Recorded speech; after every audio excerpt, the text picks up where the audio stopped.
Hello, I'm Ian McAllister, writer and reviewer for The Giant Brain, dog owner, husband, and cyclist. Hello, I'm Jamie Adams, owner of surprisingly expensive cardboard. Hello, I'm Sam Maggs, and I'm a recent recycler of lots of cardboard. All will be explained soon. And this is Brainwaves, bringing you the latest and greatest in tabletop gaming news.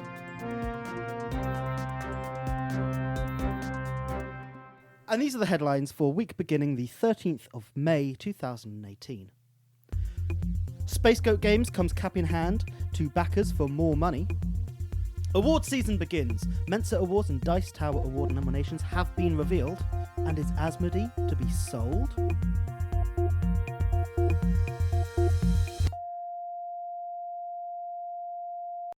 Yes, so Spacegoat Games were a company that have kickstarted a couple of games recently. Well, not too recently. Evil Dead 2 was a couple of years ago. And they also had the Terminator license as well. Now, people started to get a bit worried about a year ago when Evil Dead 2 was meant to have been delivered and nothing appeared, and they'd put up the Terminator game for backing. And now Spacegoat Games have come back to their backers in a post that has been shared around various social media sites, including Board Game Geek, Twitter, etc., with a new campaign for WeFunder, which is a sort of site where you can basically sort of invest in a company. And they're basically saying, please give us money, backers, for the games that you don't have that you've already given us money for. So they're asking for more cash from their backers who have already given them money. On top of this, their head honcho has come under criticism for sexism, bullying, and abusive behavior within his company. So it all seems like it's going to the wall for this company. It really does seem mad. So how long ago were the Evil Dead and Terminator? I think Evil Dead was 2016, meant to deliver 2017, and Terminator was last year. And neither have been... Neither have been fulfilled. Okay, this is crazy. The theory going around that I've heard from a couple of places is that they used the money from Evil Dead 2 to buy the Terminator license. They thought their Evil Dead 2 campaign did something like $750,000. The Terminator one did much less, around about $250,000. Mm-hmm. So the theory going around is that they thought they'd take the money from Evil Dead 2, invest it in the Terminator one to get the license, and it would be a massive success again, and they'd be golden. That has not proved to be the case, and now they're in trouble. And there's a lot of angry backers. Is there any, last episode we talked a lot about legality of things and laws around, well, we talked about copyright law, but is there any law around saying you'll do one thing with a Kickstarter and not doing that with that money? Basically, no. Kickstarter has a responsibility thing, and a couple, I know of a few legal cases that involve Kickstarters. And I followed one that involved like a deck of playing cards that there was basically a lawsuit for because it didn't get fulfilled and all sorts of stuff. And there's been various sort of civil lawsuits and that kind of thing, but nothing really in Kickstarter. And this is the problem with crowdfunding. We at Brainwaves would like to remind everyone that Kickstarter, although it looks like a shop, is absolutely not. You may not get the thing that you back. But I think that's a longer conversation for another time. And we're now into award season, with the announcement of both the Mensa Select Awards and the Dice Tower Award nominations. First, we had the announcement for the Mensa Select Awards. 300 judges play games for 40 plus hours straight. And the games are rated on originality, gameplay, play value, aesthetics, and instructions. And the winners this year are Azul from Plan B Games, Constellations, the game of stargazing in the night sky from Extranaut Enterprises, Ex Libris from Renegade Game Studio, Photosynthesis from Blue Orange Games, and Raiders of the North Sea from Renegade Game Studios. I own and have played Ex Libris, Photosynthesis, and Raiders of the North Sea. I've seen they're pretty good. I think this is very well deserved. Yeah, Azul's excellent. I picked that up recently. It's a really interesting little abstract. It's good. I think it's quite interesting that they judge it on many different things, but they also take the price into consideration, and I think that's something that's not really talked about in a lot of gaming circles, especially with nowadays how the price is rising, and in the nicest way possible. Ex Libris is a pricey game. So not only did we have the Mensa Select Awards, we also had the announcement for the nominations for the Dice Tower Awards. Leading the charge was Gloomhaven with 7 awards. and Century Spice Road and Seventh Continent followed closely with 5 apiece. There is, as usual, great number of categories. I'm just going to name them very quickly. We have the most innovative game, the best 2-player game, the best theming, the best strategy game, the best reprint, the best party game, best game from a small publisher, best game from a new designer, best family game, best expansion, best cooperative game, best board game production, best game artwork, and best game of the year. Sounds a bit like the Oscars of board games. That does sound a little bit, doesn't things. it? I've taken note of something like Fog of Love, a game that we've talked about before, is up for most innovative and best 2-player game. We'll put a link to the full list in the show notes, and you can go and have a look and see what's up for awards there. Finally, in our headlines today, we have a rumour going around that Asmodee may be looking to be sold. So what happened in 2013 was that Asmodee was bought by a venture capital group called Eurazeo, Eurazeo, and that might account for some of the rapid expansion we've seen from Asmodee in the last few years, gobbling up companies like Fantasy Flight Games. And now they are investigating selling it, according to the Reuters news agency. The rough valuation is in the region of 1.5 billion euros, which is quite a stack of money. But who knows what will come out of this? Maybe it won't get sold in the end. Maybe we'll see someone like Hasbro picking it up. It's hard to tell exactly what's happening at the moment. This is a fairly new bit of news that's popped down in the last day or so. So it's very early days as to what's going to happen there. In a sense, with it being Asmodee, that's almost valuing the biggest of the big companies in tabletop gaming itself.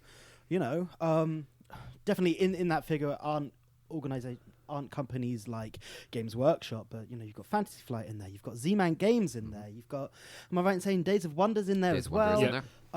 Publishers of some of the biggest games. Did they not scoop up the basically the remnants of Mayfair? They took up Mayfair as well, yeah.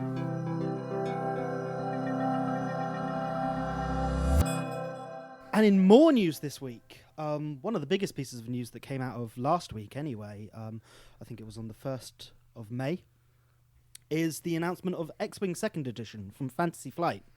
So X-Wing's a miniatures game. I'm sure many people know this. It's the biggest selling miniatures game in the world. Overtook 40k a while back. Originally released in 2012, and it just skyrocketed from there. And the designers were just saying it got to a point where the game was just becoming a bit too cumbersome for itself. Certain things that needed to be play-tested just couldn't be play-tested. All the upgrades that were coming to the game, all the ships that were in the game were just kind of clogging themselves up and becoming a bit nightmarish to handle. So they decided that a straight-up reboot of the game, a rebalancing of every ship in the game, and essentially just announcing an entire 2nd edition from the game was the way forwards. This has come to a bit of backlash from the fans, which we'll get onto later in our brainstorming segment when we talk about multiple editions of games. But overall, I think there's definitely a positive. Yeah, I generally think it's a good thing. I mean, the reboot of Netrunner has given me renewed enthusiasm for the game, but we'll see how it shakes out in the end. A new game has been announced from IDW Games, makers of Planet of the Apes and Legend of Korra Pro Bending Arena. Batman the Animated Series, Gotham Under Siege. Designed by Richard Lonius, it is a game based on the first season of Batman the Animated Series cartoon. Allegedly, the game is going to feature the full range of Batman's rogues gallery, although so far the only villain seen is the Joker. The game is also going to come with 3D buildings to give the game more of a table presence. Games are going to play in 45 minutes to an hour, and it's been teased for later in the year, around August time. My question is, how many Batman miniatures games do we need? We currently have Batman the Miniatures game from Night Models. We have Batman Gotham City Chronicles from Monolith Games. And now we have Batman the Animated Series, Gotham Under Siege. That's a lot of Batman. That is a lot of Batman. Pandasaurus Games have announced a really intriguing new board game called Nyctophobia. The game, which names translates to Fear of the Dark, sees its players donning blindfolds, whilst one player plays the hunted and keeps their sight for the remainder of the game, trapping the other players into a maze which they must escape using their other senses. Mainly, by the looks of things, their sense of touch, with the game having a very tactile board, lots of very tactile components, and it just looks really interesting. Don't know what you guys think about it. I think it's fantastic. Apparently, the designer originally came up with the idea because she wanted to play a game with her blind uncle. Like, actually restricting a sense to use another one is a fascinating piece of design. And it's really cool to see board game designers going outside the normal sort of mechanics of things and trying something different. Who knows if it's any good, but I'm really happy to see this kind of thing being tried. It's great. Absolutely. There are 2 versions of the game coming out. There is a standard release game called Nyctophobia The Hunted. It's also releasing a different edition exclusively for Target customers in the United States called Nyctophobia Vampire Encounter. Yeah, they've said it does add extra complexity to the game and extra additional rules, and it isn't just a reskin with vampires. And speaking about darkness, so you can escape from more Dark Castle coming later this year from Themeborn Games. Escape the Dark Castle was their game based on sort of 1980s fighting fantasy books, choose your own adventures and that kind of thing. It was shown off at UK Games Expo last year, and they had a Kickstarter around about the same time. I picked it up, absolutely love it, fantastic little filler game. And they've got 2 new expansions coming, Scourge of the Undead Queen and Blight of the Plague Lord. And I think they're going to give people the opportunity to pick up the expansion that was along with the first Kickstarter called Cult of the Death Knight. And they've also said there's going to be some additional things within their Kickstarter that fans have been asking for. I don't know what those things are going to be, but it might be like custom sleeves and that kind of thing. I know the community have been asking for that kind of thing.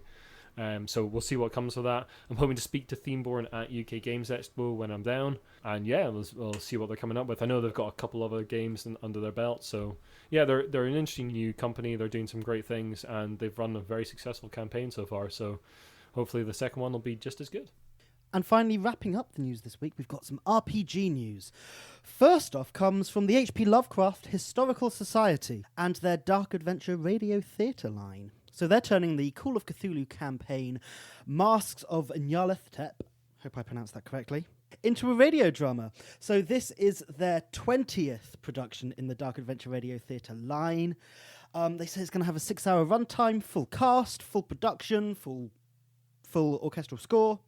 And just looking at other stuff they've done, they look absolutely fantastic.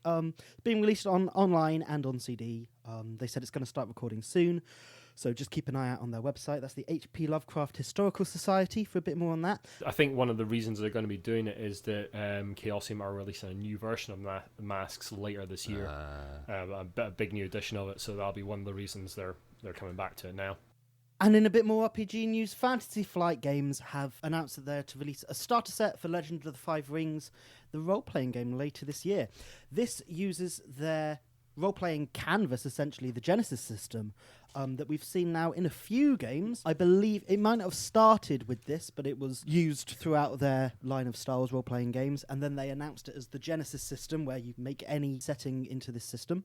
And I know they've just come out with a rune-bound setting for that. Mm-hmm. Yeah, it's interesting to see them using the Genesis system. I think it came about first in Warframe 3rd. I think that's when it first sort of like popped its head up. And like you say, it's been through the Star Wars lines, and now they're using it for L5R. I'm not a great fan of generic RPG systems. I think they can feel a bit restrictive, like the TD21 from Modiphius. I'm not a great fan of the Star Trek Adventures implementation of that, though I've heard the Infinity one is quite good. Okay. But yeah, we'll see how it goes. It might be worth trying out. I'm sure someone will run it for me at some point. I mean, there's certainly been a bunch of generic sort of systems over. They've never really ever grabbed me, like sort of like Garantha role playing.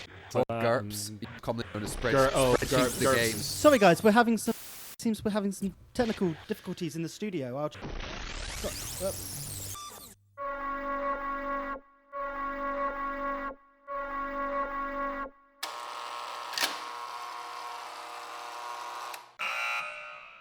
Hello and welcome to Bunker 42, the entertainment bunker. We've just recently got power back to this section of the complex and have discovered some broadcasting equipment, so we thought it was high time to put on a radio show. Please remember to take your medication daily and never leave your barracks without your mask. As we all know, the authority mandated that each of us could only take one board game with us into the bunker due to the low number of available Calyx units in our IKEA-supplied accommodations. Since board gaming had become the primary worldwide hobby, this seemed only right, and we thank our benevolent rulers for allowing us such a thing. Do not question the authority. Do not question the authority. With me in the studio today is Mark McKinnon, one of several designers to have survived the event. Welcome to the show, Mark. Thanks for having me, Ian. Man, it's dangerous out there. It certainly is, Mark, and we are very appreciative of you making the journey to the bunker. Of course, you have your own game with you, as mandated by the authority. Do not question the authority. And what game is it that you managed to bring down into the bunker with you? So I've managed to bring down Kingdom Death. It was a bit tight getting it down the hatch, but I managed it. I've maybe pulled some back muscles, but I'll live. Oh, that's quite right. It is certainly a very large game. Tell us a little bit about Kingdom Death and what it's about. So Kingdom Death is set in some kind of nightmarish realm where you start off with survivors who don't know how they got there, and they're immediately set upon by a giant white lie. So the premise of the game is that you are surviving in this nightmarish world by hunting creatures, collecting resources from them from your kills, and then using them to upgrade your gear and also create a settlement that you can return to. It helps you to make better things. So you create buildings, you innovate to get more stuff. Sounds very much like the activities that we all engage in on a daily basis here in the bunker. Oh yeah, definitely. What sort of gameplay is within this game? What sort of day-to-day activities can you expect to take place in Kingdom Death? So your day starts, you wake up in your settlement, you have a little bit about, you go, you make your breakfast out of whatever creature that you killed last night.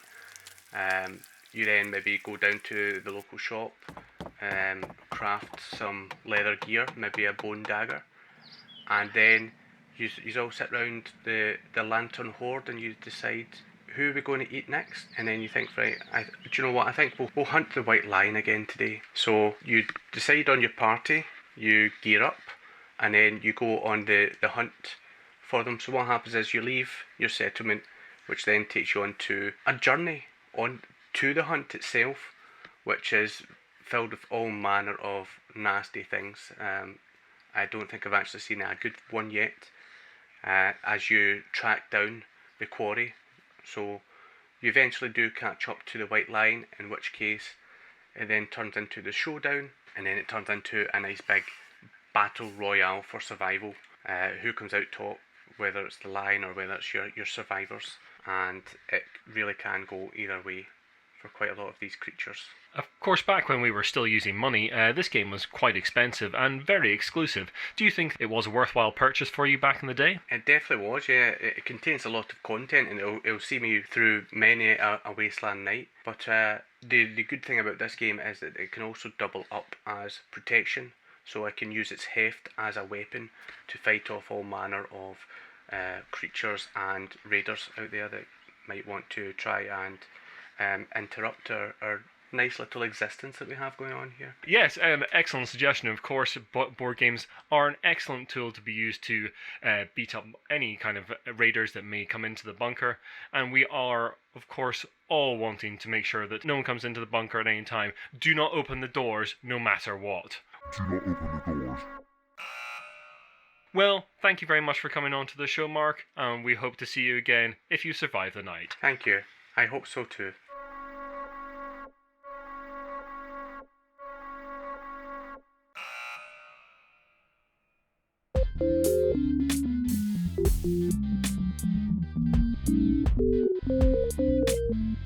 Sorry about the technical issues, folks, but we'll carry on with the shows like the consummate professionals that we are. And now we're going to move into our brainstorm section. So yes, as we mentioned earlier on in the news, X-Wing 2nd Edition is out, and there has been controversy amongst the community. Some people saying it'll be great for the game, bring in new players, reset the game, balance things up. Others apocalyptically angry that their vast collections are now useless and that Fantasy Flight will come in and take their games away from them. So what we'd like to talk about today is, should games be given 2nd, 3rd or 4th editions? And if so, why? What do we think, guys? I think it's purely out of necessity, I think. I think if a game's getting old, maybe a bit overbearing, there's too much to it. In the case of X-Wing, I definitely think it was that we simply can't playtest this anymore. It's getting out of hand. There's too many things that we're having to make minor fixes for for no real reason other than we didn't have the foresight in the past that this would happen. So the easiest thing to do is end that there, make a new edition, clean things up, and go into it thinking, okay, this is a game that's going to last 4, 5, 6 years. How do we make it the perfect thing now so that when we implement those changes, it's fine along the road? Yeah, I mean, they recently did it with Netrunner as well. They rebooted it into a new edition. Well, did a new starter set to bring new players into the game. Yeah. Got rid of a lot of old cards that were problematic because, like you say, designers can't have perfect foresight. They can't see what will necessarily become powerful or degenerate strategies, and they basically burn a lot of old cards to the ground, put in some new ones, brought in a new designer, and I haven't played a lot of the new Netrunner because I haven't had the chance, but it certainly reinvigorated my interest in the Did game. they change the rules in any way, or was it just kind of changing cards? And they've been cleaning up the rules for a little while. or was it more of a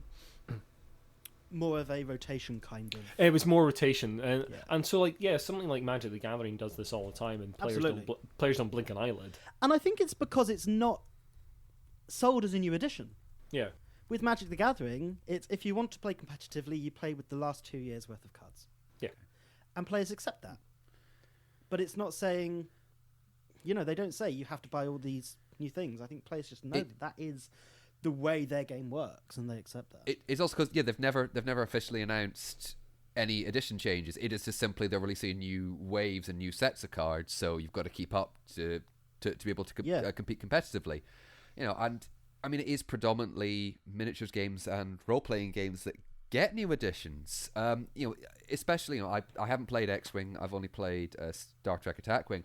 But I'm guessing the games are very similar in that power creep. As you said, the games become unwieldy and unbalanced. Power creep becomes such a problem that it's not a let's all burn it down to the ground and start again. It's let's take a step back. And we want people to keep being interested, so we'll keep bringing out these things that are powerful and interesting and new.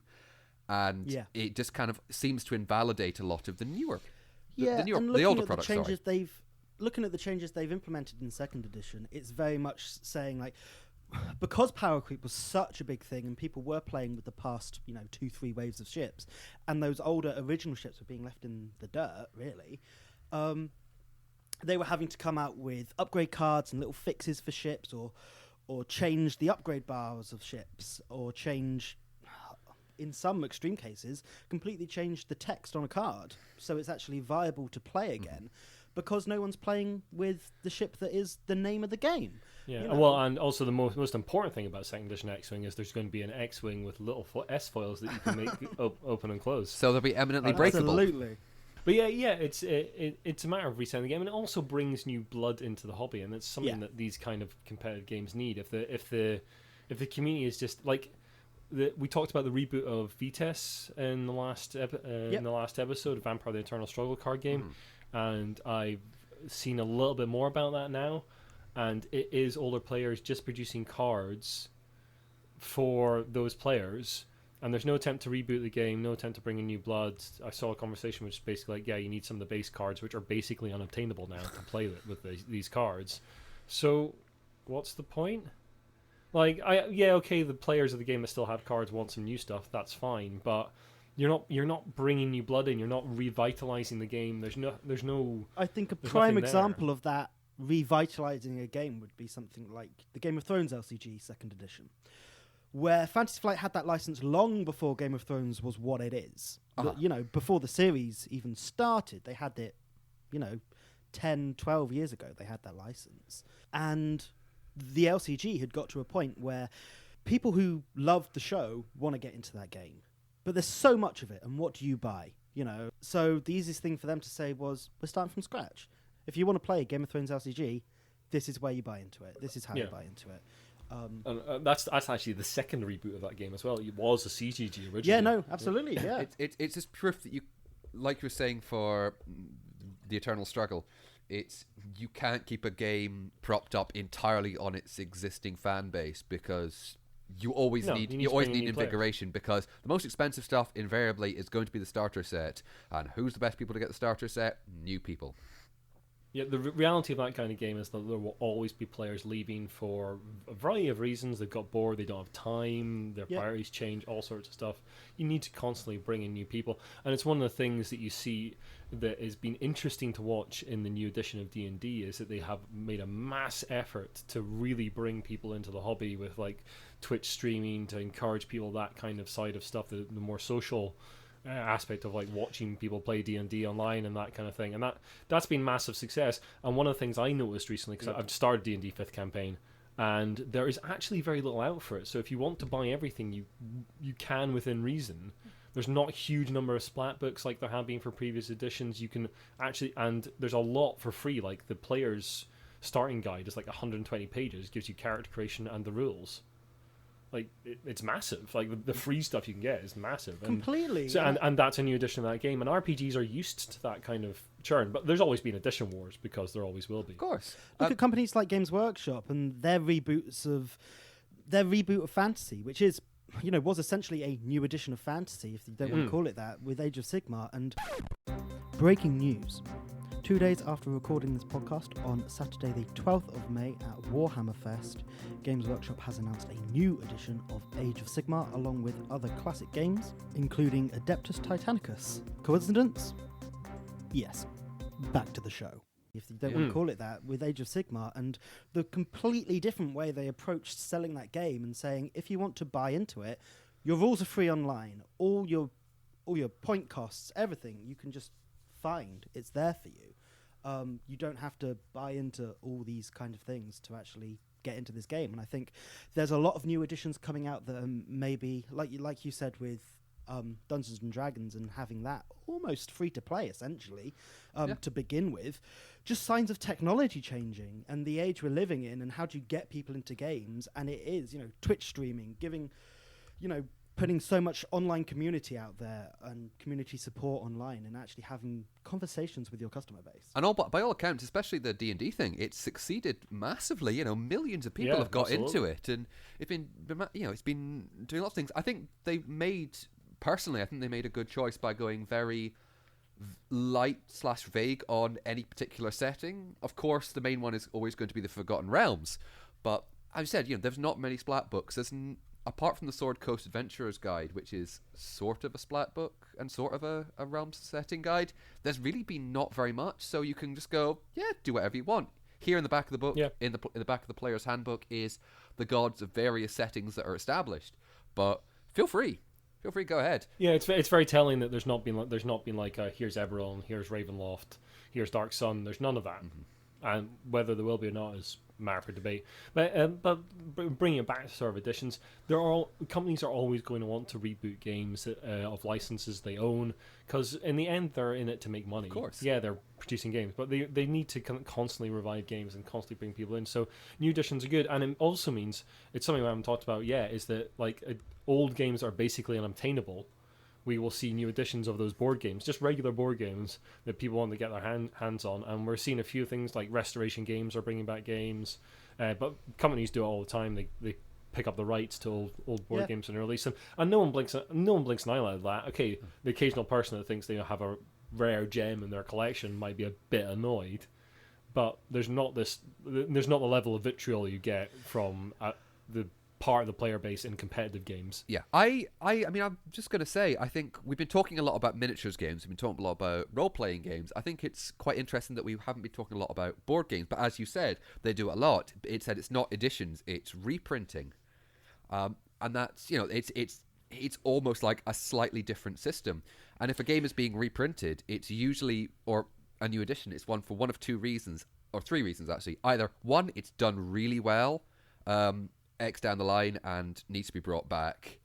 Two, nostalgia has just completely driven it. With Restoration Games bringing back Stop Thief Downforce and Fireball Island, for example. Or the example of something like Fury of Dracula. As a good example is that it's a popular game, so it's getting reprinted, so it kind of fulfills the first one, but also it's a change in studio that's created or has got the license for it. So obviously now we've got the fourth one announced, so it went from Games Workshop to Fantasy Flight. Fantasy Flight stayed for second and third, and now we've got a fourth edition announced, and it's just shown it's popular and it's a change in studio. I think it shows that this is a very common thing, that actually each episode now, one of our news segments has been about either a reprint or a new edition of a game, that this is something that happens very regularly and I think is very common in the industry. And basically get over it. Yeah. It's going to continue to happen. Completely. I mean, Fantasy Flight aren't coming in your house like beating you to the ground and stealing your X-Wing first edition cards. Iain, I don't know. Have you seen the Fantasy Flight forums? People are believing that. They are crazy. There are people demanding. That Fantasy Flight send out a free conversion kit, which is basically all the cards, all the tokens, all the dials for the first edition ships into second edition. They are demanding that Fantasy Flight sends a free conversion kit out to veteran players of the game for no other reason they are a veteran player of the game, which doesn't mean anything. Player. I saw someone saying, surely we should be able to present Fantasy Flight with all of our proof of purchase tokens, and get the upgrades for the ships that we can prove we've purchased in the past. So the way they're basically doing this, all your ships are backwards compatible. And I think the problem where it lies is something like a Games Workshop miniatures game. Because there aren't those upgrade cards and those cardboard components, all you need to do to upgrade your army is buy the new codex and the new rulebook, and you're done. Yeah. However, with X-Wing, there is a lot of cardboard. Obviously, all the ships, all the stats, all the upgrades are physical, and it's how do they keep that going? And I think they've done the best they can, which is provide conversion kits for each faction. People are saying they cost a lot of money. They're priced at $50 a piece. I've seen a lot of places offer them for like 100 for all three or something. Yeah, and that's what I'm going to do. A reference to my intro to the podcast today was that what do you do with all your first edition cardboard components? So because they are essentially rendered useless, if you want to call it you that. should do what any reasonable person would do, Sam, and that's set them on fire, film it, and then put it on Twitter in an angry rant. Has that happened? No, but I'd imagine it might. So I just ended up being good for the planet, and I put all my cardboard in the recycling bin, and it felt really weird. It was a lot of stuff. Very responsible of you. Yeah, and I think the overall message is don't be scared of change. It happens for a reason. The reason is there if you look for it. If it's not for you, it's not for you. But yeah, and it happens continuously. This stuff is always getting renewed, always getting new editions. Completely. And especially if you get into a competitive game, you should absolutely expect it to rotate or get a new edition or something like that. At some point, you should be prepared for that eventuality. But don't be afraid of it, because it'll bring new blood in and you'll get more opponents, and that's good.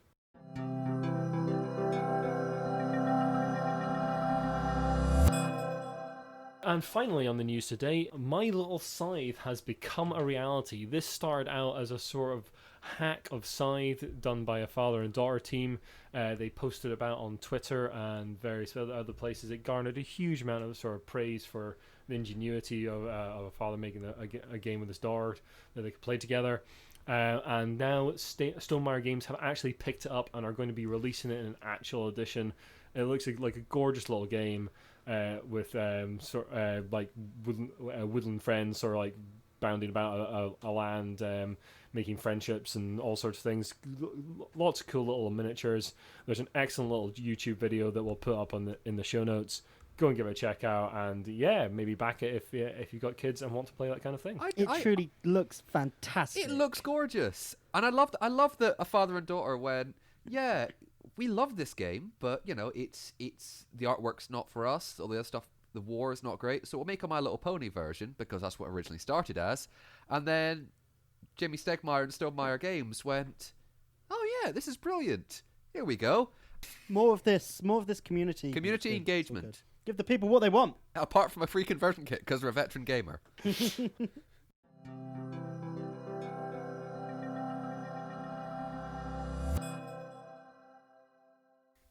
Thanks very much for listening. If you like what you've listened to, then the best way to help us out is to share the podcast and drop us a review and rating on iTunes. You can also follow us on Twitter at The Giant Brain, Instagram at Giant Brain UK, Facebook, The Giant Brain, website giantbrain.co.uk, or you can email us at giantbrainuk@gmail.com. If you have any gaming news, if you have any feedback, if you've got any questions for any of us, just don't be afraid, fire out an email. We'll talk about it, we'll bring it up. We want to hear from you. You can also support us via Patreon or Ko-fi, both links you'll find on the website. You'll also find links to all the news that we talked about in our show notes. Thanks for listening. Take care.